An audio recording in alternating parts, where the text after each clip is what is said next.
Well, greetings and welcome to Naked Nudists and Naturists. I'm your host, Frank Stone, and we wanted to remind you that tomorrow morning, Saturday, May 16, 6 o'clock a.m. Eastern Time on Spotify, we will be dropping episode 193, which will feature a report from our naturism correspondent, Lisa Monroe. I think it's ridiculous that people are purposely giving you 1 star to lower your ratings. I wanted to show my support by giving you 5 stars, so I recently did so. Thank you. Mm-hmm.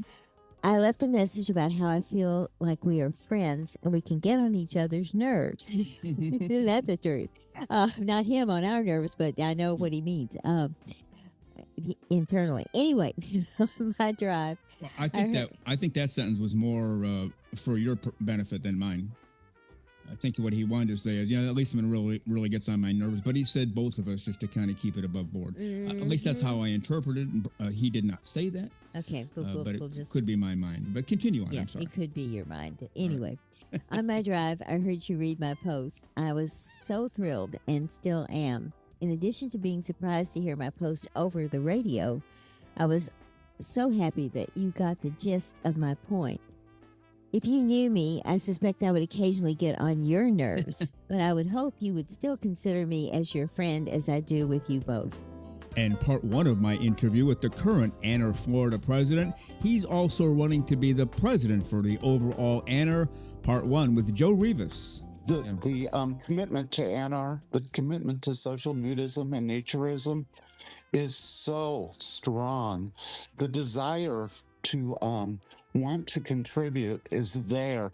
And what I found is a lot of people don't know how to convey their issues, and they're worried about expressing their concerns. I ran a university and a college campus, and I learned just like you.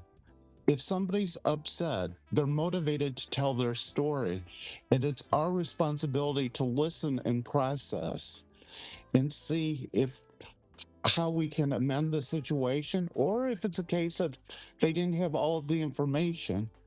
I always want to work for consensus, and I always want people to appreciate, if there's a need for compromise, that there was a process and that people were treated fairly with dignity and respect. So join Lisa Monroe and me tomorrow morning, Saturday, May 16, 6 o'clock a.m. Eastern Time on Spotify for episode 193 of Naked, Nudists, and Naturists. Have a great clothes-free day.